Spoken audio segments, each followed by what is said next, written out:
Hello armies, നമ്മളുടെ ഇന്നത്തെ video തേക്കുക്ക് versus G cook ഷിപ്പിനെ കുറിച്ചാണ്. ഈ ഷിപ്പിംഗ് എന്താണെന്ന് നമുക്ക് നോക്കാം. നമുക്കറിയാം ഡിഫറെന്റ് ഗ്രൂപ്പിലെ മെമ്പേഴ്സിനെ തമ്മിൽ ഷിപ്പ് ചെയ്യാറുണ്ട്. അതായത് ഗേള്, ബോയ്, അങ്ങനെ. ഇതങ്ങനല്ല, നമ്മൾ സെയിം ഗ്രൂപ്പിലെ ഷിപ്പിങ്ങിനെ കുറിച്ചാണ് ഈ വീഡിയോയിൽ പറയുന്നത്. ഫാൻസുകാർ ഒരു ഗ്രൂപ്പിലുള്ള രണ്ട് മെമ്പേഴ്സിനെ റൊമാൻറ്റിക് പെയറിംഗ് ചെയ്യുന്നു. റൊമാൻറ്റിക് മാത്രമല്ല, അവരുടെ ബോണ്ടിങ്, ഫ്രണ്ട്ഷിപ്പ് ഒക്കെ വെച്ചാണ് ഈ ഷിപ്പ് സ്റ്റാർട്ട് ചെയ്യുന്നത്. ഇവരെ റൊമാൻറ്റിക് ആയിട്ട് അല്ലെങ്കിൽ ഒരു സെക്ഷൽ പെയറിംഗ് ഒക്കെ നടത്തുന്നവരുണ്ട്. അതൊക്കെ വെറും ഇമാജിനേഷൻ മാത്രമാണ് ഫാൻസിന്റെ ഇടയിൽ.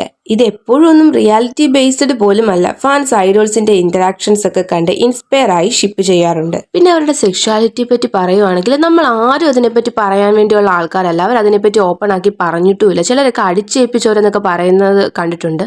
ശരിക്കും അതൊക്കെ അവരുടെ ചോയ്സ് ആണ്. അതിനെപ്പറ്റി ഒന്നും നമുക്ക് ഒരു കാര്യം പറയാൻ വേണ്ടി പറ്റത്തില്ല. ഇനി നമുക്ക് മെയിൻ ടോപ്പിക് വീഡിയോയിലോട്ട് വരാം. തേക്കുക്ക് വെസസ് ജി കുക്ക്. ഇതിൽ ആരാണ് കൂടുതൽ ടോക്സിക്?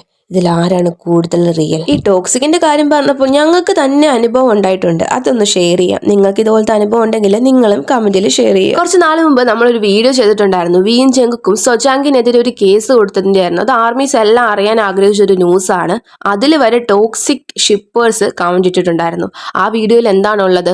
ആ സൊജാങ്കിനെതിരെ വിയും ജങ്കുക്കും കേസ് കൊടുത്തതിന്റെ ഡീറ്റെയിൽസ് മാത്രമേ ഉള്ളൂ. അതിൽ ഒരു ഷിപ്പ് കാര്യങ്ങളും ഞങ്ങൾ പറഞ്ഞിട്ടില്ല. ആ വീഡിയോയിൽ ജങ്കുക്കും വിയും ഉണ്ടെന്നും പറഞ്ഞ് അതൊരു ഷിപ്പിംഗ് അല്ല. ഇതിൽ കൂടുതലും കമന്റ് ഇട്ടിരുന്നത് ജി കുക്ക് ഷിപ്പേഴ്സ് ആണ്. എന്തുകൊണ്ടാണ് നിങ്ങൾ വീടും ജങ്കുക്കിന്റെ മാത്രം വീഡിയോസ് ചെയ്യുന്നത്? എന്താണ് ജി കുക്കിന്റെ ചെയ്യാത്തത്? ജിമ്മിന് ഹേറ്റ് കിട്ടുന്നുണ്ടല്ലോ, എങ്ങനെയൊക്കെയായിരുന്നു കമന്റ്.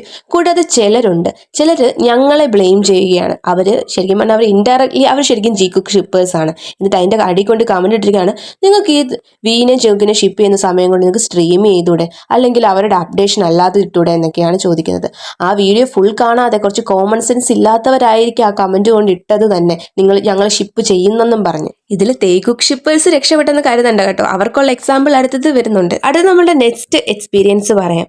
നമ്മൾ വീഡിയോ, അതായത് ചാനൽ തുടങ്ങിയ സമയത്ത് ആർ യു ഷുവർ വീഡിയോ ചെയ്യാവുന്ന കുറേ ആർമീസ് ചോദിച്ചിട്ട് നമ്മൾ അതിന്റെ എപ്പിസോഡൊക്കെ ചെയ്തിട്ടുണ്ടായിരുന്നു. എക്സ്പ്ലനേഷൻ പോലെ. കാരണം ഡിസ്നിയിലായതുകൊണ്ട് സബ്സ്ക്രിപ്ഷൻ ഉണ്ടെങ്കിലേ കാണാൻ പറ്റത്തുള്ളൂ. അപ്പോൾ നമ്മൾ എക്സ്പ്ലനേഷൻ വീഡിയോ ചെയ്തിട്ടുണ്ടായിരുന്നു. അതിൽ നമുക്കറിയാം ജങ്കുക്കും ജിമ്മിനും ആയിരുന്നു ഉണ്ടായിരുന്നത്. അതിന്റെ അടിയിലെ കമന്റ് എന്താന്ന് വെച്ചാൽ, നിങ്ങൾ എന്താണ് ജി-കുക്കിനെ സപ്പോർട്ട് ചെയ്യുന്നത്? നിങ്ങൾ ജി-കുക്ക് ഷിപ്പർ ആയതുകൊണ്ടാണ് ഈ വീഡിയോ ചെയ്യുന്നത്. തേക്കുക്ക് വീഡിയോ ഒന്നും ചെയ്യുന്നില്ലല്ലോ. ഗേൾ, ആക്ച്വലി അതൊരു ജിമ്മിൻ ജങ്കുക്ക് പ്രോഗ്രാം ആയിരുന്നു. അതിലെങ്ങനെയാണ് നമ്മൾ അതിലില്ലാത്ത കാര്യങ്ങൾ പറയുന്നത്? അത് ഞങ്ങൾ ഷിപ്പായിട്ടല്ല, ആ വീഡിയോയിലുള്ള അവരുടെ ആ ഒരു പ്രോഗ്രാമിന്റെ എക്സ്പ്ലനേഷൻ മാത്രമാണ് കൊടുത്തത്. ഇത് കഴിഞ്ഞ് കുറച്ച് നാൾ കഴിഞ്ഞ് വിയും കൂടെ ആ പ്രോഗ്രാമിലോട്ട് വന്നു കഴിഞ്ഞപ്പോൾ ജി കുക്കുകാർ വന്നു. എന്താണ് നിങ്ങൾ ജി കുക്കിന്റെ ഭാഗം ഒന്നും എക്സ്പ്ലെയിൻ ചെയ്യാത്തത്?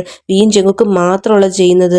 കുറച്ച് പേര്, എന്താണ് നിങ്ങൾ വിയെ ഒറ്റപ്പെടുന്നത്? വി കണ്ടോ പാവം പോലൊരു മൂലക്കിരിക്കുന്നു. നിങ്ങൾ അറിഞ്ഞുകൊണ്ട് വിയുടെ കാര്യമൊന്നും എക്സ്പ്ലെയിൻ ചെയ്യാതെ വീനെ ഒറ്റപ്പെടുത്തുകയാണ് ജി കുക്ക് ഷിപ്പ് സെയിൽ ചെയ്യാൻ വേണ്ടിയിട്ട്. പിന്നെ ഓപ്പോസിറ്റ് വി കുക്കുകാരുടെ കമന്റ് എന്താണെന്ന് ചോദിച്ചാൽ, നിങ്ങൾ ജിമ്മിനെ ഒറ്റപ്പെടുത്തുകയാണ്. എന്താണ് നിങ്ങൾ ജിമ്മിന്റെ കാര്യമൊന്നും പറയാത്തത്? ജിമ്മിനും ജിങ്കും തമ്മിൽ എന്ത് ഇന്ററാക്ഷൻ ഉണ്ട്? നിങ്ങളൊന്നും പറയുന്നില്ല. ശരിക്കും പറഞ്ഞാൽ ഒരു ഹവറിൽ കൂടുതലുള്ള വീഡിയോസ് ആയിരുന്നു അല്ല. അപ്പം നമ്മൾ മാക്സിമം ഷോർട്ട് ആയിട്ടാണ് എക്സ്പ്ലെയിൻ ചെയ്യുന്നത്. നമ്മൾ ആരെ ഒറ്റപ്പെടുത്തണമെന്നല്ലേ കുറച്ചുകൂടെ ഭാഗം ഇന്ററാക്ഷൻ കൂട്ടണമെന്നൊന്നും കരുതിയിട്ടില്ല. ആ സമയത്ത് നമ്മൾ തുടങ്ങിയ സമയമായിരുന്നു. അപ്പം നമുക്ക് കോപ്പിറൈറ്റിനെ കുറിച്ചൊന്നും അറിയത്തില്ലായിരുന്നു. ഡിസ്നിയുടെ ആയതുകൊണ്ട് കോപ്പിറൈറ്റും കിട്ടിയ ആയിരുന്നു. അപ്പോൾ കുറച്ച് ഭാഗമൊക്കെ ഡിലീറ്റ് ചെയ്തും അതുപോലെ ഭയങ്കര ഷോർട്ടായിട്ടാണ് ഞങ്ങൾ ആ വീഡിയോ ചെയ്തത്. അടുത്ത ഒരു എക്സ്പീരിയൻസ് കൂടെ പറയാം. നമ്മൾ ഇതിൽ വീഡിയോ ചെയ്യുന്നത് ആർമീസ് നമ്മളോട് ഇൻസ്റ്റഗ്രാമിൽ മെസ്സേജ് അയച്ച് ചോദിക്കുന്നതിൻ്റെ ബേസ്ഡ് ഒക്കെ ആയിട്ടാണ് ചെയ്യുന്നത്. ആർമീസിന് അറിയേണ്ട കാര്യങ്ങൾ അല്ലെങ്കിൽ അവർ ക്യൂരിയോസിറ്റി ഉള്ള കാര്യങ്ങളൊക്കെയാണ് നമ്മൾ ചെയ്യാറുള്ളത്. അപ്പോൾ ഈ കഴിഞ്ഞ ദിവസം നയോൺ ജേഹോപ്പിൻ്റെ ഒരു വീഡിയോ നമ്മൾ ചെയ്തിട്ടുണ്ടായിരുന്നു. അതിൻ്റെ ഇടയിൽ ഒരാൾ കൊണ്ട് പാരഗ്രാഫ് കമൻറ്റ് ഇട്ടിട്ടുണ്ടായിരിക്കും, നിങ്ങൾ എന്തിനാണ് ഇങ്ങനത്തെ വീഡിയോ ഒക്കെ ചെയ്യുന്നത്? നിങ്ങൾക്ക് ഈ സമയം കൊണ്ട് നിങ്ങൾക്ക് എന്താണ് സ്ട്രീമിങ് നടത്തിക്കൂടെ, അല്ലെങ്കിൽ അവരെ ടോപ്പിലാക്കിക്കൂടെ, ചാർട്ടിലൊക്കെ ടോപ്പിലാക്കിക്കൂടെ എന്നൊക്കെ പറഞ്ഞിട്ടുണ്ടായിരുന്നു. സോ ഈ കമൻറ്റ് ഇട്ട മഹതിയുടെ ഞങ്ങൾ പ്രൊഫൈലിലൊന്ന് കയറി നോക്കി, അതായത് അക്കൗണ്ട് ചാനലിലൊന്ന് കയറി നോക്കിയപ്പം ഫസ്റ്റ് കിടക്കുന്ന നമ്മുടെ ജയ്ഹോപ്പിൻ്റെ മറ്റേ റീസെൻറ്റ് ലൈവിൻ്റെ ഒരു ഷോട്ട്. അപ്പോൾ നമ്മൾ കൊള്ളാം, ഇങ്ങനെയൊക്കെ ഇട്ട് അപ്ഡേഷനൊക്കെ ഇട്ടിട്ടുണ്ട്. നമ്മൾ ജസ്റ്റ് ഒന്ന് കുത്തി അതായത് ക്ലിക്ക് ചെയ്ത് നോക്കിയപ്പോഴത്തേക്കിനും അതിൽ വേറൊന്നും അല്ല, ജസ്റ്റ് പുള്ളി എന്തൊക്കെ കാര്യങ്ങൾ പറഞ്ഞു, കംബാക്കിനെ കുറിച്ചും എന്തൊക്കെ എക്സൈറ്റഡ് ആയിട്ടുള്ള കാര്യങ്ങൾ ജയ്ഹോപ്പ് പറഞ്ഞിട്ടുണ്ടെങ്കിൽ ആളിട്ടേക്കുന്നത് ജി കുക്കിൻ്റെ മാത്രം ഒരു ഇൻട്രാക്ഷൻ്റെ അതിനകത്ത് പറഞ്ഞ ഒരു കാര്യം മാത്രം. ബാക്കി ആളുടെ യൂട്യൂബ് ചാനലിലെ ഷോർട്സ് ഒക്കെ നോക്കിയപ്പോഴും എല്ലാ ഹാഷ്ടാഗും ചീക്കുക്ക് ചീക്കുക്ക് ചീക്കുക്ക്. അപ്പം നമുക്കൊരു കാര്യമാണ് ഓർമ്മ വന്നത്, സ്വന്തം കണ്ണിലെ കോലെടുത്തിട്ട് പോരെ മറ്റൊരാളുടെ കണ്ണിലെ കരടെടുക്കുന്നത്. ആ ഒരു പഴഞ്ചൊല്ലാണ് ഓർമ്മ വന്നത്. കാരണം ഞങ്ങളെ ഭയങ്കരമായിട്ട് പാരഗ്രാഫ് ഇട്ട് ബ്ലെയിം ചെയ്തുകൊണ്ടിരിക്കുകയാണ്. അന്ന് അവർക്കുള്ള അക്കൗണ്ടിൽ അവർ സ്ട്രീമിങ്ങോ ചാട്ടിങ്ങിനോ അല്ലെങ്കിൽ ഒരു അപ്ഡേഷൻ്റെ കാര്യം പോലും ഇടാറില്ല. എന്നിട്ടാണ് ഞങ്ങളെ ബ്ലെയിം ചെയ്യാൻ വരുന്നത്. നിങ്ങൾക്കറിയാം, ഞങ്ങൾ പോസ്റ്റായിട്ട് BTS മെമ്പേഴ്സിൻ്റെ എല്ലാ അപ്ഡേഷൻസും നമ്മളെ കൊണ്ട് പറ്റുന്ന രീതിയിൽ ഇടാറുണ്ട്. അതിപ്പോൾ ആയിക്കോട്ടെ, അതായത് ഒരു കംബാക്കിൻ്റെ ഗോള്, അതായത് ഒരു സോങ്ങോ ആൽബം ഇറങ്ങും അതിൻ്റെ ഗോള്, സ്ട്രീമിംഗ് ഗൈഡ്സ്, ഷെഡ്യൂൾസ്, കാര്യങ്ങളൊക്കെ നമ്മൾ ഇടാറുണ്ട്. ചെയ്യാറുണ്ട്. സ്പോട്ടിഫൈ ലിങ്ക് ഇവിടെ വർക്ക് ആവാത്തതുകൊണ്ട് നമ്മൾ ഇൻസ്റ്റാഗ്രാമിലും ഷെയർ ചെയ്യാറുണ്ട്. ഇത്രയൊക്കെയാണ് നമ്മളെ കൊണ്ട് പറ്റുന്നത്. ഈ ഷിപ്പ് ചെയ്യുന്നത് ഓരോരുത്തരുടെ ഇഷ്ടമാണ്. നമ്മൾ അതിനെപ്പറ്റി ഒന്നും പറയുന്നില്ല. നമ്മളിപ്പോൾ ഒരു കേപ്പ് ഫാണ്ടത്തിലോട്ട് ചെല്ലുമ്പോഴാണ് രണ്ടുപേരുടെ ഇന്ററാക്ഷൻ കാണുമ്പോൾ ആ കൊള്ളാം, ഇവരെ ഫ്രണ്ട്ഷിപ്പ് കൊള്ളാൻ തോന്നിയിട്ട് ഷിപ്പ് ചെയ്യുന്നവരുണ്ട്, അവരെ ഫ്രണ്ട്ഷിപ്പിനെ ഷിപ്പ് ചെയ്യുന്നവരുണ്ട്. അപ്പോൾ അത് കോമൺ ആണ്. അത് ടോക്സിക് ആകാത്തിടത്തോളം കാലം അത് നോർമൽ. ശരിക്കും പറഞ്ഞാൽ ഷിപ്പേഴ്സിലൊന്നും അല്ല കാര്യം. ഷിപ്പേഴ്സിന്റെ ഇടയിലെ ടോക്സിക് മെന്റാലിറ്റി ഉള്ളവരാണ് പ്രശ്നക്കാർ. അവരാണ് ഒരു ഷിപ്പ് ജയിക്കാനായിട്ട് മറ്റേ ആളെ മാക്സിമം താഴ്ത്തി കെട്ടാനായിട്ട് നോക്കുന്നത്. ഇതിനൊരു എക്സാമ്പിൾ പറയുവാണെങ്കിൽ, നമ്മൾ ഷിപ്പ് ചെയ്യുന്നതുകൊണ്ടും കുഴപ്പമുള്ള കാര്യമൊന്നുമല്ല. ഇപ്പോൾ ജീക്കുക്ക് ഷിപ്പ് എടുക്കുവാണെങ്കിൽ നോർമലാണ്. ഫാണ്ടത്തിൽ ഒരുപാട് പേര് ജീക്കുക്കിനെ സപ്പോർട്ട് ചെയ്യുന്നുണ്ട്. പക്ഷെ ജീക്കുക്കിനെ സപ്പോർട്ട് ചെയ്തുകൊണ്ട് വീനെ നെഗറ്റീവായിട്ട് കാണിക്കുക, അല്ലെങ്കിൽ വിക്ക് മാക്സിമം ഹെയ്റ്റ് പടർത്തുക, ഫാമിലി മെമ്പേഴ്സിനെ ഓരോന്ന് പറയുക, അങ്ങനെയുള്ളവരെയൊക്കെയാണ് നമ്മൾ ടോക്സിക് ഷിപ്പേഴ്സ് എന്ന് പറയുന്നത്. തേക്കുക്കിന്റെ നോക്കുവാണെങ്കിൽ ജിമ്മിന് അവരുടെ ഇടയിൽ ഹെയ്റ്റ് കിട്ടുന്ന ആളാണ്. വീനെയും ചെകുക്കിനെ സപ്പോർട്ട് ചെയ്യുന്നവര് ജിമ്മിനെ മാക്സിമം നെഗറ്റീവായിട്ട് ചിത്രീകരിക്കാറുണ്ട്. അതിന്റെ പേരിൽ ജിമ്മിനും ജിമ്മിന്റെ ഫാദറിന് ഹെയ്റ്റ് കിട്ടുന്ന വീഡിയോ ഒക്കെ നമ്മൾ നേരത്തെ ചെയ്തിട്ടുള്ളതാണ്. ഈ രണ്ട് കൂട്ടരുടെ ഇടയിൽ വേർപ്പ് മുട്ടുന്ന ആളാണ് ജങ്കുക്ക്. കാരണം ഈ രണ്ട് ഷിപ്പേഴ്സിന്റെയും ഒരു രണ്ടിലും ഉള്ള ആളാണല്ലോ ജങ്കുക്ക്. അപ്പോൾ ജങ്കുക്കിന് അങ്ങനെ ഹെയ്റ്റ് കിട്ടാറുണ്ട്. ആ പേരിലും പറഞ്ഞു, അയ്യോ ഇപ്പോൾ ഇന്ന ആളുടെ കൂടെ നിൽക്കേണ്ട, ജങ്കുക്ക് എന്താണ് അയാളുടെ കൂടെ പോയി നിൽക്കുന്നത്, അങ്ങനെ ഇതിലും ജങ്കുക്കിന് ഹെയ്റ്റ് കിട്ടാറുണ്ട്. ഈ വീഡിയോ കാണുന്നതിലും ഷിപ്പേഴ്സ് ഒക്കെ കാണുമായിരിക്കുമല്ലോ. അവരോട് പറയാനുള്ളത്, നിങ്ങളുടെ ഷിപ്പ് സെയിലാകാൻ വേണ്ടിയിട്ട് മറ്റേ മെമ്പറിനെ മാക്സിമം നെഗറ്റീവായിട്ട് കാണിക്കാതിരിക്കുക, അവർക്ക് ഹെയ്റ്റ് പടർത്താതിരിക്കുക. അടുത്തത്, ഈ ഷിപ്പൊക്കെ റിയൽ ആണോ?